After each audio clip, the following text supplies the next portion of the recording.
तमाम बड़ी खबरें हम आपको बताते ही हैं, साथ ही साथ वो खबर हुई क्यों ये बताएंगे और उस खबर का आगे क्या होगा इम्पैक्ट ये भी आपको समझाएंगे। तो चलिए शुरू करते हैं आज खबरों का सिलसिला और जानते हैं कि कौन कौन सी खबरें आज बनी हैं नव भारत का एजेंडा। सबसे पहले बात आजम खान की।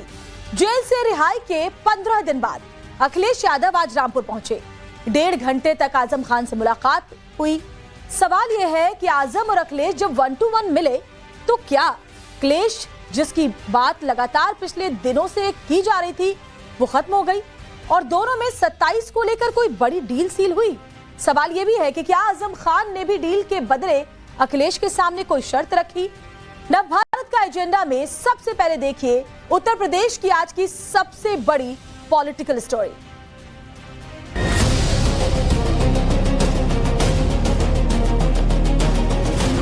आजम खान साहब वो बहुत पुराने नेता हैं। मैं छोटा सा आदमी,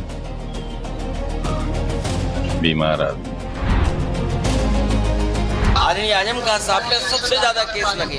अपराधी, सैकड़ों मुकदमे, मुर्गी बकरी चोर, किताब चोर। एक ही मुकदमे में 21 साल की सजा और 34 लाख रुपए का जुर्माना। सबसे ज्यादा छोटे मुकदमे अगर किसी परिवार पर एक पर लगे हैं तो वो आदरणीय आजम खान साहब के। आजम खान जब भी बोलते हैं वो खबर बनती है। उनके एक एक शब्द न्यूज चैनलों की हेडलाइन बन जाते हैं। लेकिन 23 महीने के बाद जब आजम खान और अखिलेश यादव मिले तो लाइट, कैमरा, एक्शन सब कुछ था। लेकिन जब बोलने की बारी आई तो सिर्फ अखिलेश यादव बोले। आजम खान अखिलेश यादव के बिल्कुल पास में खड़े थे लेकिन आजम खान साइलेंट थे।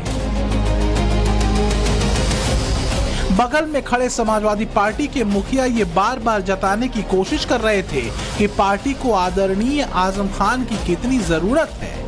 ये अखिलेश यादव ने 30 सेकंड के इस बयान में जता दिया। और आदरणीय आजम खान साहब वो बहुत पुराने नेता हैं।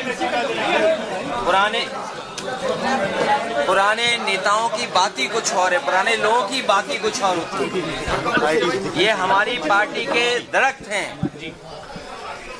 इतनी गहरी जड़ें और उतना ही गहरा उनका साया भी हम लोगों के साथ हमेशा रहा है। और ये बड़ी लड़ाई है, उसमें हम सब लोग मिलकर के लड़ेंगे। लेकिन यूपी में चर्चा तो इस बात की हो रही है कि जिस आजम खान को आदरणीय बताने में अखिलेश यादव कोई कोर कसर नहीं छोड़ रहे, उनसे मिलने में आखिर अखिलेश यादव ने 15 दिन क्यों लगा दिए। लखनऊ से सीतापुर जेल की दूरी करीब 110 किलोमीटर है, लेकिन अखिलेश आजम से मिलने नहीं गए। जिस दिन आजम खान जेल से रिहा हुए उस दिन भी नहीं। और तो और 23 महीने बाद जब सीतापुर की जेल से आजम खान रिहा हो रहे थे, उस वक्त अखिलेश लखनऊ में एक टेलर शॉप का उद्घाटन कर रहे थे। तो क्या आजम खान समाजवादी पार्टी में अपनी वैल्यू को समझ चुके हैं? यही वजह रही कि वो अखिलेश के साथ कैमरे पर बोलने की जगह साइलेंट रहकर कोई बड़ा मैसेज देने की कोशिश कर रहे थे। क्या आपकी किसी से नाराजगी है? अपने से है। पार्टियों से? मैं छोटा सा आदमी, बीमार आदमी। अपराधी, सैकड़ों मुकदमे, मुर्गी बकरी चोर, किताब चोर। मगर किताब चुरा कर यूनिवर्सिटी बनाई है, अपना घर नहीं बनाया है। अगर ये इल्जाम सच्चा है तब भी दफाएं डकैती की लगी हैं। एक ही मुकदमे में 21 साल की सजा और 34 लाख रुपए का जुर्माना है। एक मुकदमे में अभी तो 113 का फैसला बाकी है। मुलायम सिंह यादव के बेहद करीबी और भरोसेमंद नेता रहे आजम खान की ये नाराजगी स्वाभाविक है। गुजरते वक्त के साथ आजम खान की अहमियत बदल गई है, वरना कभी यूपी के 4.5 मुख्यमंत्रियों वाले जुमले में कुछ लोग उनको भी एक किरदार मानते। लालू यादव की तरह मुलायम सिंह यादव की एमवाई समीकरण की सियासत तो आजम खान के भरोसे ही यूपी में फली फूली थी। 2022 के विधानसभा चुनाव में भी सबसे ज्यादा मुस्लिम विधायक समाजवादी पार्टी के खाते में ही आए थे और 24 के लोकसभा चुनाव में भी मुसलमान वोटों का बड़ा हिस्सा समाजवादी पार्टी के खाते में आया था। लेकिन आज वही आजम खान अखिलेश यादव से मुलाकात के एक दिन पहले अपनी वैल्यू बताते दिखे। आजम खान कई मौकों पर कह चुके हैं कि जेल में इतने लंबे वक्त रहने के दौरान उनके परिवार की किसी ने सुध नहीं ली। 8 सालों में आजम साहब बहुत कुछ बदल गया।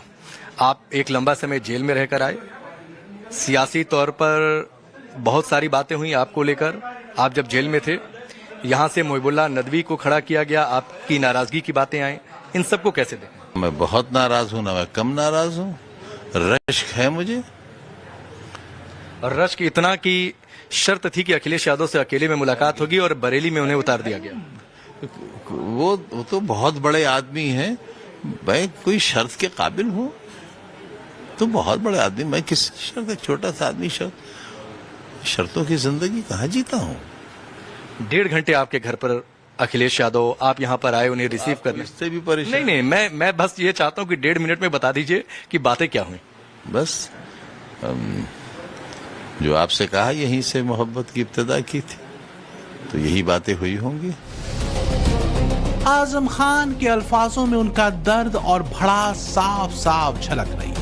ये वो दर्द है कि जब आजम जेल में थे तो उन्हें अखिलेश यादव से न तो पारिवारिक सपोर्ट मिला और ना ही राजनीतिक, जिसकी उन्हें उम्मीद थी। लेकिन आज अखिलेश यादव को इस बात का दर्द जरूर है कि आजम खान पर 100 से ज्यादा मुकदमे लाद दिए गए।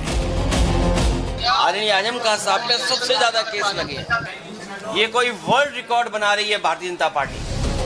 दरअसल अखिलेश यादव भी बखूबी जानते हैं कि उनके पीडीए वाले फार्मूले पर अगर आजम खान नाराज हो गए तो 27 की लड़ाई मुश्किल हो सकती है। आजम का असर रामपुर, मुरादाबाद, अमरोहा और संभल तक माना जाता है। ये वो इलाके हैं जहां 40% से ज्यादा मुसलमान हैं। वहीं आजम खान कई मौके पर हैदराबाद वाले ओवैसी की भी तारीफ कर चुके हैं। विरोधी लगातार ओवैसी पर बीजेपी की बी टीम के तौर पर काम करने का दावा करते रहे, लेकिन समाजवादी पार्टी में रहने के बावजूद आजम खान ओवैसी पर बी टीम वाले आरोप को खारिज कर रहे हैं। वहीं बिहार में मौजूदगी दिखा रहे ओवैसी को भी नए दोस्तों की तलाश है और इस दोस्ती का दायरा वो यूपी तक फैलाना चाहते हैं। जाहिर है अखिलेश यादव का एक गलत दांव यूपी में उनके मुस्लिम वोट के अभेद्य किले को हवाई कर सकता है। कल बसपा की एक रैली है, बहुत सारी कयास या लोग चर्चा कर रहे थे कि चूंकि आपको लोगों ने अप्रोच किया तो क्या अब अगर वो गाड़ी भेज देंगे तो चला जाऊंगा। बसपा में चले जाएंगे आप? अरे तो गाड़ी तो भेजें, वही गाड़ी जो जिसमें मैं चल सकूं, वो गाड़ी भेज देंगे तो चला जाऊंगा। तो आजम खान इंतजार कर रहे हैं बसपा की गाड़ी का?